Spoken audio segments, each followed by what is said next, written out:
Inna lillahi wa inna ilaihi raji'un.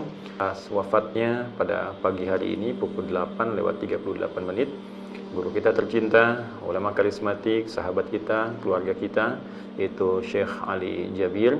Dan kita semua bermohon kepada Allah Subhanahu wa taala, semoga Allah Subhanahu wa taala karuniakan segala yang terbaik untuk amal soleh yang telah beliau tenun, memberikan cahaya Al-Quran kepada beliau di alam kubur beliau, memuliakan beliau saat kembali kepada Allah Subhanahu wa taala, memberikan mahkota kebaikan dari Al-Quran yang senantiasa beliau ajarkan, dari pahala-pahala yang mengalir dari murid-muridnya, dan mudah-mudahan beliau ditempatkan oleh Allah Subhanahu wa taala dalam rahmat Allah yang tertinggi, berjumpa dengan Rasulullah sallallahu alaihi wasallam.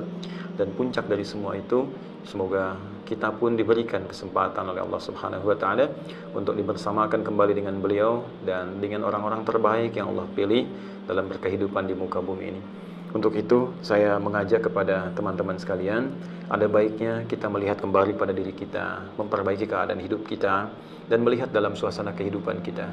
Betapa banyak kami perhatikan, Masya Allah, ya, sesuai dengan takdir Allah Subhanahu wa taala, sesuai dengan ajal yang telah diatur. Tapi nampaknya jika kita belajar lebih dalam untuk memahami hikmah kehidupan, teman-teman sekalian, manfaatkan betul setiap waktu yang Allah berikan kepada kita untuk memperbaiki diri dan menenun amal saleh sebagai bekal persiapan kita untuk kembali kepada Allah. Saya coba berdiskusi dengan beberapa ulama, beberapa ustadz, beberapa kalangan, dan kita melihat dari suasana COVID saja, kalau ditarik dari setahun ke belakang kurang lebih sampai dengan saat ini, tidak sedikit bahkan para ulama yang telah berpulang kepada Allah Subhanahu wa taala. Bukan ulama yang biasa-biasa, ulama yang kadar ilmunya sangat dimuliakan, sangat diketahui, dan itu jumlahnya tidak sedikit. Belum ditambah dengan orang-orang saleh. Ada di antara mereka ahli Quran, di antara mereka bahkan ahli ibadah dan sebagainya, dan telah kembali kepada Allah Subhanahu wa taala. Khusus di antara para ulama, ada spesifik hadis Nabi sallallahu alaihi wasallam ketika Nabi menyampaikan, "Innallaha la yaqbidul ilma intiza'an minal ibad." Allah Subhanahu wa taala jika berkehendak kemudian tidak akan mengambil satu pengetahuan, satu ilmu, langsung mengambilnya dari seorang hamba. Artinya langsung menarik. Misalnya ilmu tafsir diambil sehingga nggak ada lagi yang bisa belajar ilmu tafsir. Ilmu hadis diambil sehingga tidak ada lagi yang bisa belajar ilmu hadis. Bukan demikian, tapi biqabdil ulama, dengan mewafatkan para ulama-ulama di bidangnya.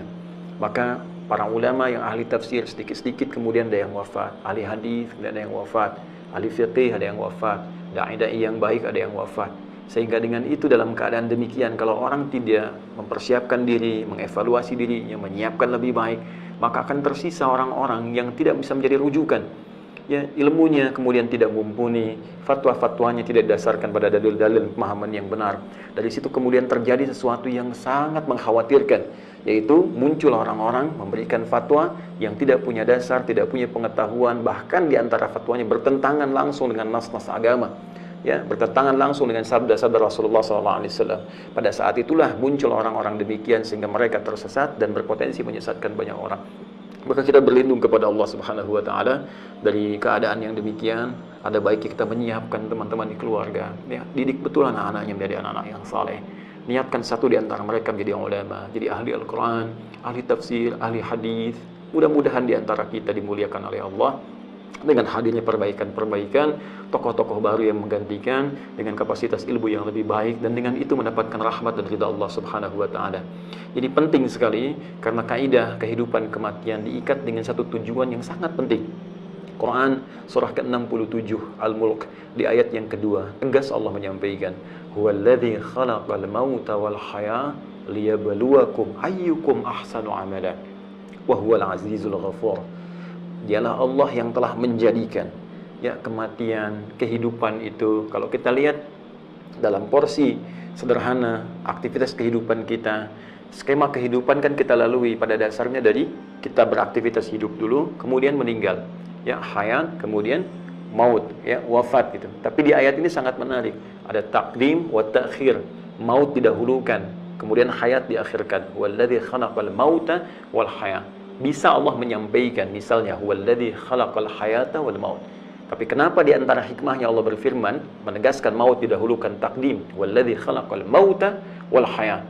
Ini kaidah taqdim wa ta'khir untuk memberikan kesan kepada kita bahwa kenapa diakhirkan? Karena umumnya manusia selalu ingin berharap kehidupan itu lebih panjang, di akhir sampai panjang. Karena itu kalimat hayat ada alifnya. Ya, ini di ilmu bahasa ya. Dan kita bisa melihat nanti kepada kaidah tafsir. Seakan-akan manusia itu hampir tidak ada secara umum yang ingin cepat meninggal. Inginnya diberi waktu lebih panjang lagi, lebih panjang lagi. Secara umumnya demikian. Tapi tanpa disadari, harap-harap kita hidup lebih lama. Ini ada harapan, ini kondisinya sudah lebih baik, ini kondisinya sehat, ini bagus. Ternyata maut bisa datang lebih cepat dari apa yang kita duga. Maut bisa datang lebih cepat dari apa yang tidak kita kira. Karena itu teman-teman sekalian, selalu menghadirkan pada diri kita setiap kesempatan, setiap saat kita bisa berpulang. Karena itu manfaatkan setiap waktu yang Allah berikan kepada kita untuk beraktivitas. Waktu yang Allah berikan kepada kita untuk beraktivitas disebut dengan asr namanya. Ada Quran surah Al-Asr, surah 103. Wal asr. Kata Allah, demi waktu yang aku berikan pada setiap manusia untuk beraktivitas. Ya, Allah bersumpah dengan setiap kesempatan yang diberikan pada manusia untuk beraktivitas. Dan nama manusia yang menggunakan kesempatan ini untuk beraktivitas disebut dengan insan namanya. Jadi setidaknya dari beberapa nama yang disebutkan dalam Al-Quran, ada Bashar, ada Al-Ins, ada An-Nas, ada Bani Adam, ada Al-Insan. Jika disebutkan nama Al-Insan atau Insan, ini menunjuk pada penamaan manusia yang menunjukkan pada totalitas aktivitasnya dari kesempatan, waktu yang diberikan oleh Allah untuk mengisinya dengan aktivitas itu. Maka perhatikanlah bagaimana detailnya diksi Al-Quran. Wal asr, demi setiap waktu, kesempatan yang aku berikan pada setiap manusia untuk beraktivitas. Innal insana, sungguh setiap manusia yang mengisi waktu untuk beraktivitas itu lafi khusr, ada kecenderungan di antara mereka mendapatkan kerugian. Diberikan oleh Allah modal ya untuk bertransaksi dengan aktivitas, ya untuk bertransaksi berniaga dengan setiap kegiatan yang bisa kita kerjakan. Dikasih 24 jam dalam sehari, kan 7 hari dalam sepekan. Gunakan. Ya, bagaimana setiap aktivitas ini punya nilai di hadapan Allah Subhanahu wa taala. Ya, aktivitas dalam bahasa Arab, perbuatan disebut amal namanya. Ketika amal itu punya nilai di sisi Allah, dianggap baik oleh Allah, itu disebut saleh namanya. Karena itu Allah katakan illal ladzina amanu wa amilus shalihat. Ya, orang-orang ini yang beraktivitas ini berpotensi mungkin rugi. Dia tidak bisa berniaga dengan baik dengan modal yang diberikan. Dikasih 24 jam, ya, yang digunakan baiknya cuma 4 jam, cuma 8 jam, ya kan? Mohon maaf cuma 10 jam, berarti 14 jamnya sia-sia. Nggak ada nilainya gitu kan?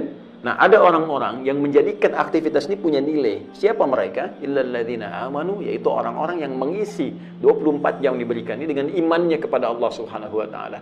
Dengan beriman kepada Allah. Jadi punya iman itu sudah modal yang paling utama.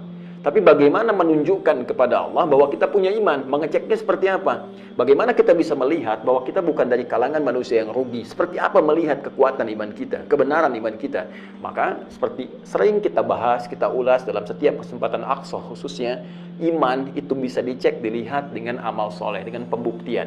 Karena itu ada kalimat langsung yang menyertainya, illal ladzina amanu wa amilus shalihat. Maka kita biasakan mengisi aktivitas dari bangun tidur sampai tidur lagi dengan amal saleh. Karena itulah Allah berikan petunjuk melalui Rasulullah SAW, Sayyidina Muhammad SAW, memberikan petunjuk pada kita bagaimana menata setiap aktivitas dari bangun tidur sampai tidur lagi sehingga dia bisa punya nilai di hadapan Allah, punya amal saleh, menjadi ibadah. Maka disertakanlah bimbingan dalam setiap aktivitas kita. Silahkan Anda cek, semua aktivitas kita itu punya bimbingannya dalam bentuk doa. Doa itu, sekali lagi, sering saya tegaskan, bukan hanya kalimat yang menjadikan secara formalitas aktivitas menjadi ibadah, tapi sekaligus memiliki petunjuk-petunjuk di dalamnya yang mengandung makna, penunjukan, dan bimbingan bagaimana menjalani aktivitas yang akan kita kerjakan. Karena itu setiap doa yang kita bacakan dalam aktivitas-aktivitas tertentu itu bisa berbeda satu dengan yang lainnya. Karena petunjuknya pun tidak sama, pekerjaannya berbeda, petunjuknya pun tidak sama. Bangun tidur kita ada doanya. Antara bangun tidur dengan akan tidur, doanya berbeda. Karena bangun tidur memberikan petunjuk kepada kita bagaimana caranya bangun. Ya, dari pembukaannya misalnya di Abu Daud hadis 1367 dari Ibnu Abbas radhiyallahu taala anhuma. Ketika beliau menginap di rumah Sayyidah Maimunah radhiyallahu taala anha, ingin mengamati bagaimana Nabi bangun malam harinya untuk menunaikan ibadah tahajud itu. Kata beliau, kana Nabi sallallahu alaihi wasallam bima makna, adalah kebiasaan Nabi sallallahu alaihi wasallam idza staiqadha min naumihi, jika beliau bangun dari tidurnya, fajalasa, maka beliau duduk terlebih dahulu, tidak langsung kemudian bangkit atau beraktivitas, duduk dulu, menenangkan dirinya. Kemudian famasaha biyadihi min athari naumi, maka beliau menghapus bekas ngantuknya dengan bagian tangan yang bersih, diduga bersih. Ya, bisa dengan misalnya bagian jemari yang ini atau dengan punggung tangan seperti ini yang diduga bersih. Dia hilangkan dulu, beliau hilangkan bekas kantuk dia sehingga ada kesadaran. Ya, baru setelah ada kesadaran itu beliau bacakan kemudian faqara khawatim surah Ali Imran, membacakan ayat-ayat terakhir yaitu 11 ya ayat 190 sampai ayat 200 surah Ali Imran, kemudian membaca doa bangun tidur itu. Nah, ini petunjuk lagi. Ya, itu yang ada di Al-Bukhari nomor hadis 181 itu ya dari Mu'adz bin Jabal dan Jundub bin Junadah radhiyallahu taala anhuma. Mereka menyampaikan ketika Nabi bangun dari tidur, maka Nabi membaca alhamdulillahilladzi ahyana ba'dama amatana wa ilaihin nusyur. Ya, ini petunjuk. Bukan cuma bacaan yang menjadikan bangun tidur itu menjadi amal saleh. Jadi ibadah, jadi punya nilai di hadapan Allah Subhanahu wa taala. Tapi diberikan bimbingan sekaligus bagaimana cara menyikapi bangun itu. Maka kita katakan, segala puji bagimu ya Allah. Aku bersyukur diberikan kesempatan untuk hidup kembali, menjalani kehidupan di hari ini, walaupun Engkau bisa mewafatkan aku saat tidur tadi. Ya, tapi Engkau berikan kesempatan kepada aku. Alhamdulillah ya Allah. Wa ilaihin nusyur, dan aku berjanji ya Allah di hari ini akan mencari bekal yang lebih baik dibandingkan hari sebelumnya sebagai persiapan untuk kembali kepadamu. Karena nusyur itu nasyara, diantara maknanya menyebar untuk kembali lagi. Nah, kita bangun tidur, kita berjanji kepada Allah hari ini akan menyebar, beraktivitas. Karena mungkin Anda tidak di satu tempat beraktivitasnya. Boleh jadi di rumah, keluar rumah, tempat berbeda, ke kantor, tempat olahraga, dari macam-macam, setiap tempat. Tapi kita bertekad kepada Allah, setiap tempat yang akan kita pijak di hari itu, kita niatkan ibadah kepada Allah Subhanahu wa taala. Bangunnya ibadah, tahajudnya ibadah, subuhnya ibadah, sepedaannya habis itu ibadah, persiapan mandinya ibadah, ke kantornya ibadah. Itu niat kita. Sehingga di setiap titik saat kita beraktivitas, sedang kita beribadah sekalipun diwafatkan oleh Allah Subhanahu wa taala. Sepedaan, kita niatkan beribadah supaya sehat, dengan sehat kita ibadahnya kuat, salatnya kuat, bisa puasa kuat dan sebagainya, baca Quran kuat. Kemudian wafat misalnya, saat menyimpan sepeda, kita duduk, kita meninggal, dan meninggal dalam keadaan ibadah karena kita niatkan tadi. Itu janji kita. Maka saya bertanya, dari satu ini saja teman-teman, berapa banyak pekerjaan kita yang punya nilai ibadah? Ya, dalam Islam itu luar biasa, komplit gitu. Jadi kita tata dari awal sampai akhirnya. Silahkan cek. Kemudian setelah itu fadhahaba ila syanil mu'allaqah. Ya, maka beliau pergi kemudian ke satu tempat yang tertutup, maksudnya di sini kamar mandi, ya. Fatawadda, maka beliau berwudu. Ya, dari wudunya menyempurnakan wudunya, kemudian beliau bersiap menunaikan salat malam itu. Tiba-tiba Ibnu Abbas radhiyallahu taala anhuma ikut di belakang, lalu ditarik oleh beliau ke depan sejajar dengan beliau. Ya, karena masih anak kecil, dia khawatirkan terjadi sesuatu. Nah, ini diantaranya menjadikan salah satu dalil diantara para ulama memandang bahwa boleh kalau seorang kemudian sholat berjamaah dengan satu orang lagi, ada dua orang, boleh imamnya dengan makmum berada dalam satu garis yang sejajar. Jadi misalnya ini imam sebelah kiri, makmum sebelah kanan, bisa sejajar seperti ini. Nah, ini dalil yang digunakan ya di Abu Daud hadis 1367 riwayat Ibnu Abbas radhiyallahu taala anhuma. Tapi hati-hati, belum selesai hadisnya. Kemudian Nabi pun sholat kemudian 2 rakaat khafifatain sebagai pembuka, lalu sholat 2 rakaat lagi, sholat 2 rakaat lagi, sholat 2 rakaat lagi, sholat 2 rakaat lagi, 2 rakaat lagi sampai 1 rakaat. Dalil yang menjadikan sholat malam kemudian boleh 11 rakaat dengan witir 1 rakaat, dibuka dengan khafifatain 2 rakaat. Dan ini batas yang standar. Karena Nabi pun pernah sholat di bawah ini atau pernah menyampaikan pesan boleh di atas itu. Yang penting kembali kepada kekuatan kita masing-masing. Nah, teman-teman sekalian, setelah peristiwa itu ada sahabat yang sholat malamnya atau bahkan di tarawihnya sampai dengan 23 rakaat, kan? Ada yang lebih daripada itu, kembali ke masing-masing. Tapi poinnya, bagaimana kita mengisi kehidupan kita menjadi amal soleh sampai saat titik kita wafat. Dan yang paling menarik, ketika ada seseorang wafat dan dia orang soleh misalnya, ya, ataupun bahkan orang beriman, biasa kita lihat apa yang kemudian Allah pesankan langsung kembali ke Al-Mulk tadi ayat yang kedua. Walladzi khalaqal mauta wal haya, dialah yang menciptakan, Allah Subhanahu wa taala, kematian didahulukan tadi, wal haya, dan kehidupan, liyabluwakum, untuk menguji Anda yang masih hidup, yang belum meninggal. Kita sekarang, ya. Sayyidina Ali Jabir mendahului kita. Ya, Allah yarham. Ada beberapa ulama-ulama yang saleh, baik dan sebagainya, para kiai mendahului kita.